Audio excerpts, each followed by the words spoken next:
वहां से पहले न्यूजीलैंड का स्ट्रगल और उसके बाद भारतीय बल्लेबाजों का रन बनाने के लिए तरसना।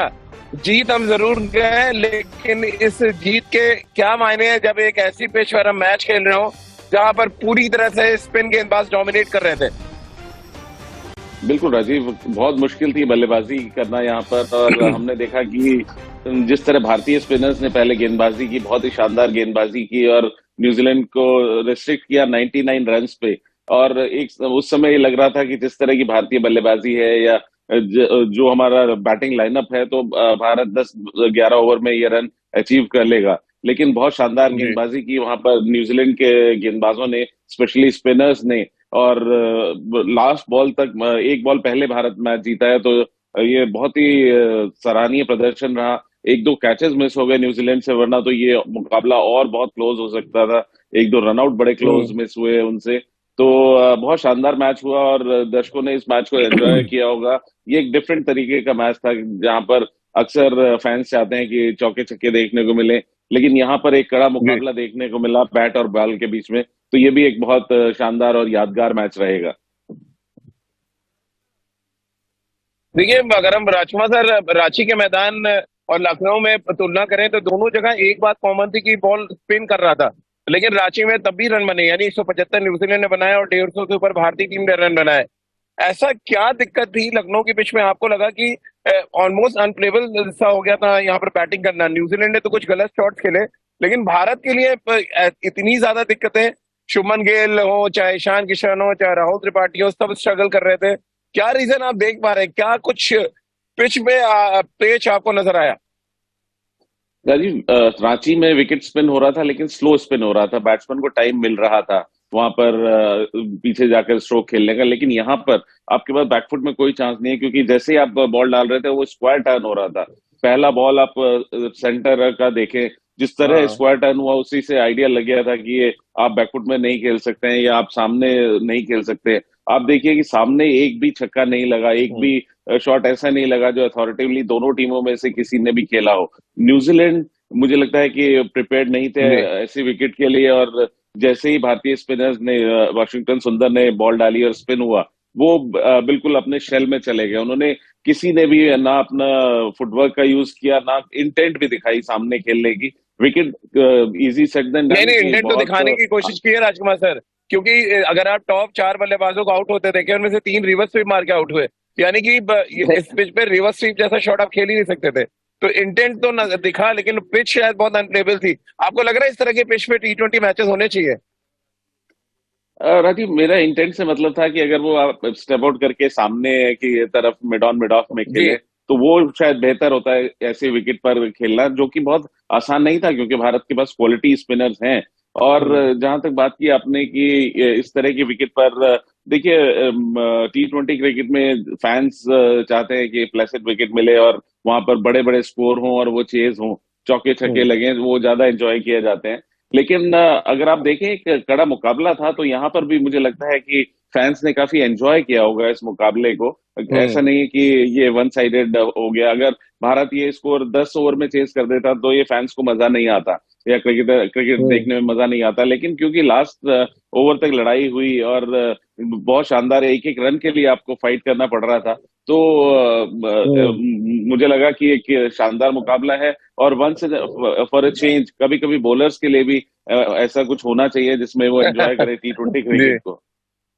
लेकिन ऐसा था बॉलर्स के लिए कि बैट्समैन बिल्कुल जूझते हुए नजर आए, और इसीलिए हमने आज अपने शो का टैगलाइन भी राजकुमार से दिया था कि गेंद घूमी और टीम इंडिया झूमी।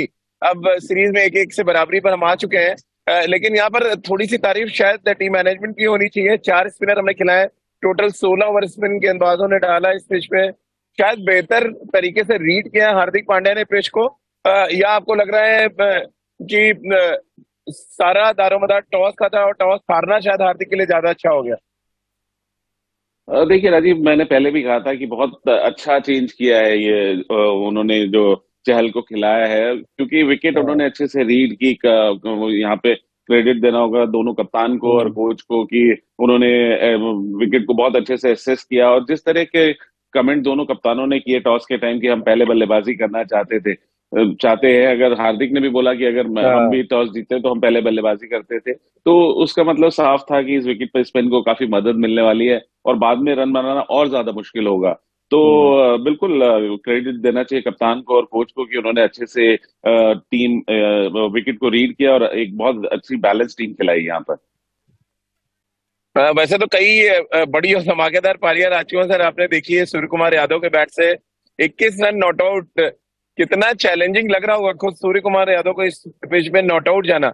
क्योंकि क्या आपको लग रहा है लक्ष्य क्योंकि 99 का था इसलिए वो खेल में खेल रहे थे कि मैच को निकाल के ले जाएंगे, या वाकई न्यूजीलैंड के गेंदबाजों ने बहुत चैलेंजिंग गेंदबाजी की है?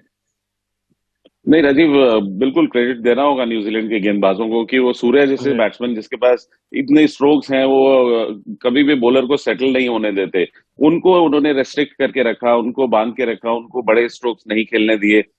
और एक अच्छी हम्म। प्लानिंग करके वो आए थे सूर्या के खिलाफ और उसको वो एग्जीक्यूट करने में भी कामयाब रहे। विकेट ने जरूर उनका साथ दिया, लेकिन बहुत अच्छे एरियाज में उन्होंने गेंदबाजी की। अभी तो अच्छा हुआ कि सूर्या का कैच वहां पर वो नहीं पकड़ा गया, वरना ये हाँ, कॉटन बोल्ट आखिरी ओवर निकेत में ने, छूटा जी। नहीं उससे पहले मिड विकेट में भी एक कैच छूटा उनका, जो कि कैच होना जी। चाहिए था। लेकिन अगर वो कैच हो जाता तो भारत की पारी बहुत मुश्किल में आ सकती थी, क्योंकि सूर्या एक ऐसे बैट्समैन है जो एंड तक ले जाते। तो जब तक वो खड़े थे तो सबको भरोसा था, इवन मुझे भरोसा था कि जब तक सूर्या खड़े हैं तो वो इंडिया को मैच जरूर जिता देंगे।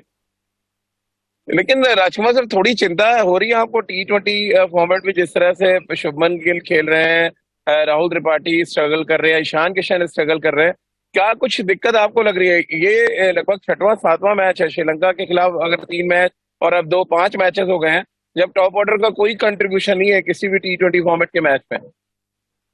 हाँ, ये थोड़ा सा अनफॉर्चुनेट है राजीव। अभी मैं सुन रहा था, कमेंटेटर्स बोल रहे थे कि पिछले काफी मैचेस में मैक्सिमम जो हमारी ओपनिंग पार्टनरशिप है वो 36 रन की है। तो वो एक जरूर चिंता का सबब है जी। कि भारत को एक बेटर पावर प्ले में रन चाहिए। और दोनों यंगस्टर्स हैं, थोड़ा मुझे लगता है कि with the experience they will learn और धीरे धीरे वो चीजें बेहतर होंगी। और दोनों ही शानदार स्ट्रोक प्लेयर है।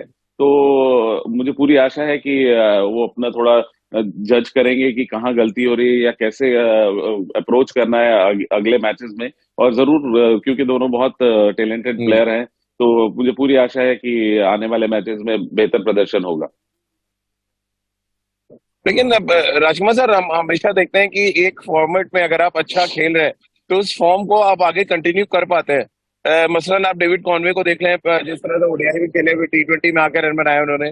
शुभमन गिल ऐसा क्यों नहीं कर पा रहे? आपको क्या लग रहा है, क्या दिक्कत आ रही है कि उन्होंने डोमिनेट किया पूरी तरह से ओडीआई क्रिकेट में, 360 रन, अब 2 मैचों में बैक टू बैक अच्छे स्टार्ट के बाद भी कन्वर्ट नहीं कर पाए।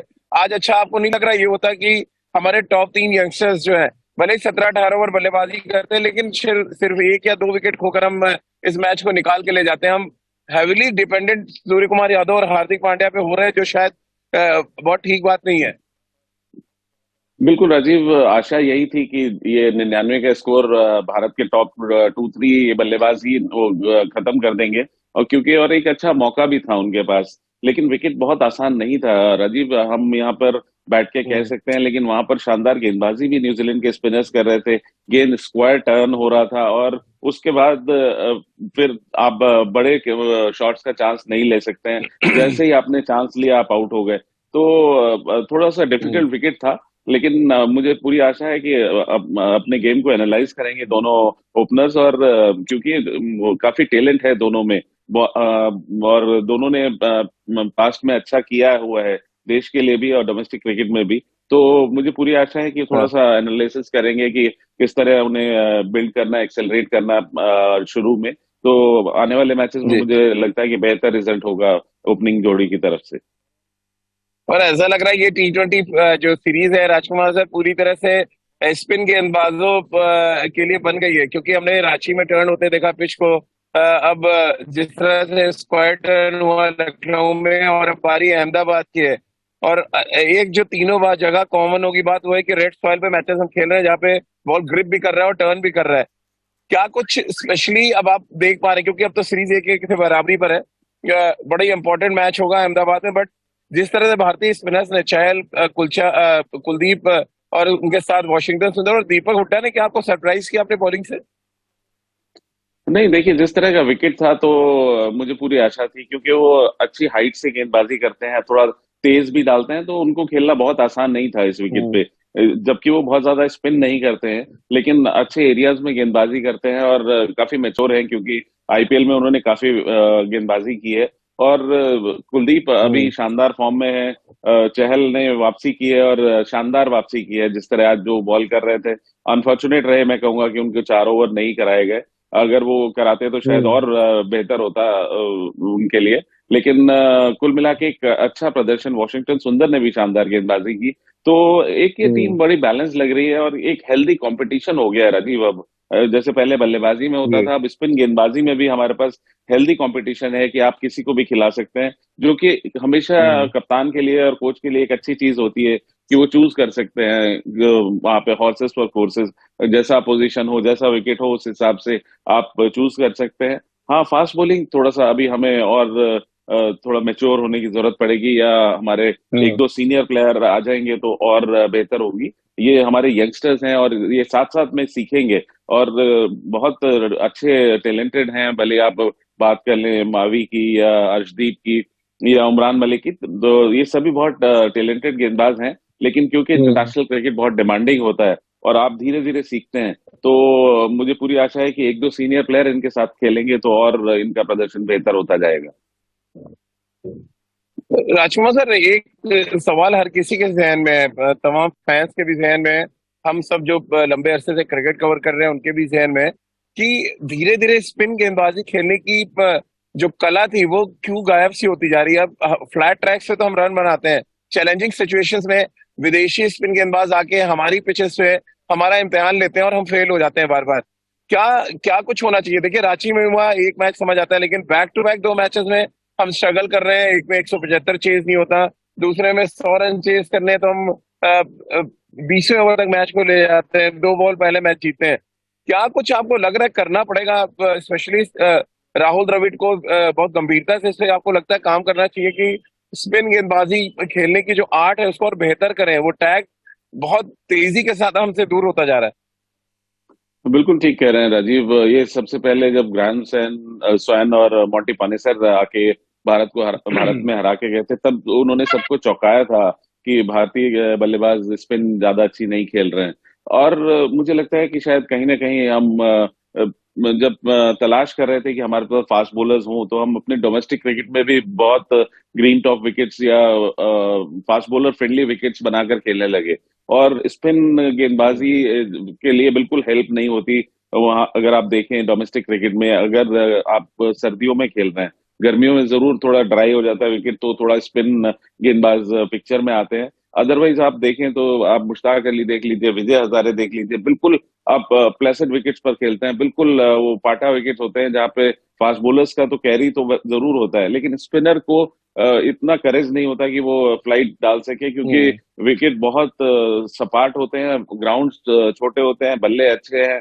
तो कहीं ना कहीं थोड़ी सी मदद की जरूरत है स्पिनर्स के लिए, जिससे बल्लेबाजों को भी आदत पड़े कि ऐसे विकेट पर खेलने की। और इसीलिए पहले भारत के पास अच्छे स्पिनर्स होते थे, और उनको टैकल करने के लिए हमारे पास अच्छे बल्लेबाज भी होते थे, क्योंकि आप डे टू डे अच्छी स्पिन खेलते थे और आप उनको टैकल करते थे। लेकिन अब क्योंकि T20 हम्म। आ गया है, थोड़ा बॉलर्स भी पुश करने लगे हैं और विकेट सपाट हो गई हैं, और आप वनडे क्रिकेट में भी बिल्कुल सपाट विकेट देते हैं, तो स्पिनर्स का बहुत ज्यादा रोल नहीं रह जाता। और बैट्समैनों को भी हमारे वो आदत ही नहीं रह गई है कि क्वालिटी स्पिन खेलने की। तो कहीं ना कहीं डोमेस्टिक क्रिकेट में मुझे लगता है कि हमें थोड़ा सा और स्पिन फ्रेंडली विकेट्स बनाए, थोड़ी स्पोर्टिंग विकेट बनाए। मैं ये नहीं कहूंगा कि आप अखाड़ा जी। बना दें जो मुश्किल हो बल्लेबाजों के लिए, लेकिन हाँ, थोड़े से टर्नर्स हो जिससे बैट्समैनों को हमारे प्रैक्टिस मिले। राजकुमार सर, एक जो पॉजिटिव मुझे नजर आया इस मैच में, कि हमने न्यूजीलैंड के बल्लेबाजों को ना स्वीप खेलने दिया ना रिवर्स स्वीप। आपने कैसे जज किया कि क्या राइट तरीका था इनको रोकने का? क्योंकि जिस तरह से वो इंटेंशन दिखा रहे थे कि आते ही वो क्रॉस बैटेड शॉट्स खेलेंगे और बिल्कुल डोमिनेट कर लेंगे, लेकिन इसका उल्टा हुआ। क्या विकेट टू विकेट गेंदबाजी करने से फायदा हुआ, या बॉल थोड़ा रुक रहा था? क्या रीजन, या एंगल जिस तरह के बनाए दीपक हुड्डा हो, चाहे चहल हो या वॉशिंगटन सुंदर हो, क्या कुछ रीजन आप देख पा रहे थे कि ये जो सबसे इम्पोर्टेंट शॉट है हमारे गेंदबाजों को डोमिनेट करने के लिए, उसको रोकने का काम आज हमने लखनऊ में किया? बिल्कुल राजीव, और इसके लिए मैं बिल्कुल तारीफ करना चाहूंगा भारतीय गेंदबाजों की और कोच की कि उन्होंने ये डिस्कशन जरूर हुआ है, क्योंकि आप जब भी देखें जब भी ये न्यूजीलैंड या इंग्लैंड या साउथ अफ्रीका के बल्लेबाज बल्लेबाजी करने आते हैं, तो जब उन्हें कुछ नहीं समझ में आता तो वो स्वीप करते हैं। और उससे भी ज्यादा खतरनाक हो गया है कि अब वो रिवर्स स्वीप करते हैं। तो भारतीय भारतीय गेंदबाजों ने अब उस पर काम करना शुरू किया है, और आज उसका हमने नतीजा देखा, क्योंकि वो प्रिपेयर्ड थे। हम लोग, हमारे सारे ही गेंदबाज पूरी तरह से प्रिपेयर्ड थे कि ये स्वीप मारेंगे या रिवर्स स्वीप मारेंगे। आप देखें फील्ड भी उसी तरह हार्दिक पांड्या ने बहुत शानदार सेट की हुई थी कि आप रिवर्स स्वीप भी मारें तो भी उसके लिए आपके पास रन नहीं मिलेंगे, क्योंकि वो बैकवर्ड रखा हुआ था शॉट पॉइंट को भी। तो एक अच्छी स्ट्रेटेजी के तहत भारतीय गेंदबाजों ने गेंदबाजी की, और मैं बिल्कुल क्रेडिट देना चाहूंगा भारतीय गेंदबाजों को कि उन्हें ये एक जो वीक पॉइंट था हमारा, कि कोई भी इंग्लिश बल्लेबाज आता था और बीच में से दो स्वीप मारता था और दो रिवर्स स्वीप मारता था और अनसेटल करता था हमारे स्पिनर्स को, वो आज ऐसा नहीं हुआ। और हमारे स्पिनर्स ने आज बहुत शानदार गेंदबाजी की। क्योंकि हार्दिक का जिक्र किया है राजकुमार सर आपने, चलते चलते हार्दिक पर भी थोड़ी बात कर ले। एज अ कैप्टन दोनों मैचेस में अपने रिसोर्सेज को बहुत बेहतर तरीके से इस्तेमाल किया उन्होंने। आज खास तौर से यजवेंद्र चहल को जिस तरह से पावर प्ले में लेके आए, सुंदर से उन्होंने गेंदबाजी कराई। कैसे आप देख रहे हैं, इनोवेटिव कैप्टन के तौर पर अपनी इमेज बना रहे हैं, एज अ टीम मैन अपनी इमेज बना रहे हैं? कैसे आप ऑब्जर्व कर पाए अभी तक जो श्रीलंका के खिलाफ 3 मैचेस और अब न्यूजीलैंड के खिलाफ 2 मैचेस खत्म हुए? राजीव, मुझे बहुत शानदार लगी उनकी कप्तानी, बहुत पॉजिटिव कप्तान है। जब भी जरूरत होती है वो अपने आप को आगे रखते हैं, जिम्मेदारी लेते हैं। सबसे बड़ी चीज है उनकी कि वो एक जिम्मेदारी लेते हैं। उनके पास आज दो हम्म। यंगस्टर्स थे जो फास्ट बॉलर्स, उन्हें पता था कि उनके पास इतना एक्सपीरियंस नहीं है, और ऐसा विकेट है अगर शुरू में थोड़े रन बन गए तो मैच मुश्किल हो सकता है। हम्म। तो वो खुद गेंदबाजी करने आए, साथ में वॉशिंगटन सुंदर को गेंदबाजी कराई। तो अच्छा एक थॉट प्रोसेस है उनका, एक अच्छी समझ है, क्रिकेटिंग ब्रेन जिसे कहते हैं। अच्छा है, स्ट्रीट स्मार्ट क्रिकेटर जो होता है कि उसे पता है कि इस समय पे अपोजिशन क्या कर सकता है, तो वहां पे वो अपोजिशन से अपने आप को आगे रखते हैं। एक अच्छी सोच के साथ आज उन्होंने जी। कप्तानी की। आज नहीं, मैं पिछले कई मैचेस से उनको ऑब्जर्व कर रहा हूँ कि वो एक बेहतरीन कप्तान है जो टीम को साथ लेकर चलते हैं और हमेशा अपने से ज्यादा टीम को आगे रखते हैं, जो एक अच्छे कप्तान की निशानी है। अब क्योंकि हार्दिक पांड्या एज अ जो बॉलर है बड़ा इंप्रूव करते नजर आ रहे हैं राजकुमार सर। जब से उन्होंने नई गेंद डालना शुरू किया है तब से वो बहुत ही डिफरेंट गेंदबाज नजर आ रहे हैं। कैसे आप देखते हैं जो ये डिसीजन उन्होंने लिया है, एज अ कैप्टन वो नई बॉल डाल रहे हैं और इवन अब फोर्स कर रहे हैं कि ओडीआई क्रिकेट में भी आप उससे नई गेंद करवाएं? बिल्कुल राजीव, इसके लिए उन्होंने कड़ी मेहनत की है मुझे लगता है, क्योंकि हमने जी। देखा है कि वो इंजरी इंजरी से काफी समय तक बाहर रहे। और एक फास्ट बॉलर का इंजरी से बाहर आने के बाद इतना कॉन्फिडेंस रखना कि वो नए बॉल से 140 प्लस डाले और बॉल को मूव भी करे, तो वो दर्शाता है कि उन्होंने काफी हाँ। हार्डवर्क किया है, जो कि बहुत अच्छी बात है। क्योंकि काफी, वरना उनकी फिटनेस पे हमेशा क्वेश्चन मार्क रहता था कि वो हार्दिक अगर ज्यादा गेंदबाजी करेंगे तो वो अनफिट ना हो जाए। और हम उनको प्रिजर्व करते थे हम्म। क्योंकि उनकी बल्लेबाजी बहुत इंपॉर्टेंट थी भारत के लिए। लेकिन उन्होंने शानदार मेहनत करके वहां पर भी अपना काम पूरा किया है। तो वो अब एक सक्षम ऑलराउंडर जिसे कहते हैं ना, पूरा परिपक्व ऑलराउंडर है, और साथ जी। साथ कप्तानी बेहतरीन कर रहे हैं। तो वो बहुत बड़ी एसेट है भारतीय टीम के लिए। तो चलिए, क्योंकि लखनऊ से टीम अब अहमदाबाद रवाना होगी राजकुमार सर, किसके किट बैग में ज्यादा कॉन्फिडेंस जाएगा, भारतीय टीम के कप्तान के या न्यूजीलैंड के कैप्टन के बैग में ज्यादा कॉन्फिडेंस देख रहे हैं हारने के बाद भी? क्योंकि मैच 20वें ओवर तक ले जाने में कामयाब रहे वो, और सीरीज 1-1 से बराबर है अब। नहीं देखिए राजीव, भारत यंगस्टर्स के साथ खेल रहा है अपने, और ये मैच जीतकर काफी कॉन्फिडेंस आया होगा। और पिछला मैच भी मुझे लगता है कि भारत थोड़ा सा कॉम्प्लेसेंट हो गया, वरना हम जीत सकते थे। और भारतीय टीम बहुत कैपेबल है, मुझे ये भारतीय टीम बहुत स्ट्रांग लग रही है और बहुत पॉजिटिव टीम लग रही है। तो नतीजा मुझे लगता है कि अहमदाबाद में भी भारत के पक्ष में ही होगा। और जहां पर भी थोड़े से पॉइंट्स हमें टिक करने हैं, जैसे ओपनिंग हमारे 3 बल्लेबाज नहीं रन कर पाए हैं, तो आशा करता हूं कि वहां पर ये लोग कोच और कप्तान उन पे थोड़ा काम करेंगे, और शुभमन गिल और ईशान किशन थोड़ा सा और ज्यादा समय लेंगे और भारत को एक अच्छी शुरुआत देंगे। राजकुमार सर, साल 2023 में बड़ा डिबेट का विषय रहा है जब रोहित और विराट को T20 टीम में सेलेक्ट नहीं किया गया। अब दूसरी डिबेट शुरू हो गई है कि हमें एक एक्सपीरियंस बैट्समैन चाहिए ही चाहिए टीम में, क्योंकि बहुत ही इनएक्सपीरियंस बैटिंग लाइनअप नजर आ रहा है जो प्रेशर पड़ते ही बिखर जा रहा है। कैसे आपको लग रहा है वाकई जरूरत है, या आप अभी भी परसिस्ट करेंगे इसी यंग टीम के साथ? राजीव, ये देखिए, ये सिलेक्शन का मुद्दा है और सेलेक्टर्स ने क्या सोच बनाई है या क्या सीनियर प्लेयर से बात की है, तो वो अंदर की बात है। और अभी ये बायलेटरल सीरीज है, इसमें तो आप ये चांस ले सकते हैं। आगे क्या सोच है, ये सेलेक्टर्स और टीम मैनेजमेंट को ज्यादा बेहतर पता होगा। लेकिन एक बात तो साफ नजर आई है, अगर हम ओवरऑल अभी तक दोनों मैचेस का एनालिसिस करें, एक तो पेस बॉलिंग डिपार्टमेंट जहां पे थोड़ा काम करने की जरूरत है, बहुत ही रॉ हमने खिला दिया है। वहीं दूसरी तरफ बैटिंग में लगातार लैप्सेस नजर आ रहे हैं। राजकुमार सर, आपको लग रहा है क्योंकि एक एक से बराबर है, सेम टीम आप खिलाना चाहेंगे, या आपको लगता है पृथ्वी शॉ जैसे बैट्समैन जो बैठे हुए हैं बेंच में, एक आध मैच में उनको भी खिला के देखना चाहिए? आपको लग रहा है अगली जो T20 सीरीज होगी वहां पे आप कुछ चेंजेस करेंगे? हाँ राजीव, मुझे लगता है कि इस सीरीज में तो, अगले मैच में तो मुझे नहीं लगता कि चेंजेस होंगे। पृथ्वी शॉ को वेट करना होगा अपनी पारी का, क्योंकि अभी आप दो दो मैचेस से किसी को जज नहीं कर सकते हैं। और हाँ। ऐसा नहीं, दोनों ही बल्लेबाज अच्छा खेलते हुए दिखे हैं, लेकिन अनफॉर्चुनेटली विकेट्स बहुत सपोर्टिव नहीं थे बल्लेबाजी के लिए, और डिफिकल्ट विकेट थे। तो मेरा मानना है कि उन्हें हम्म। एक मौका और दिया जाना चाहिए। सेम टीम ही ऑलमोस्ट खेलेगी। बॉलिंग जरूर हो सकता है हम्म। कि अगर अहमदाबाद में लगे कि थोड़ा विकेट में ग्रास है या लाइवली है, तो उमरान मलिक वापस आ सकते हैं एक स्पिनर की जगह। बाकी मुझे बहुत ज्यादा चेंजेस नजर हम्म। नहीं आ रहे।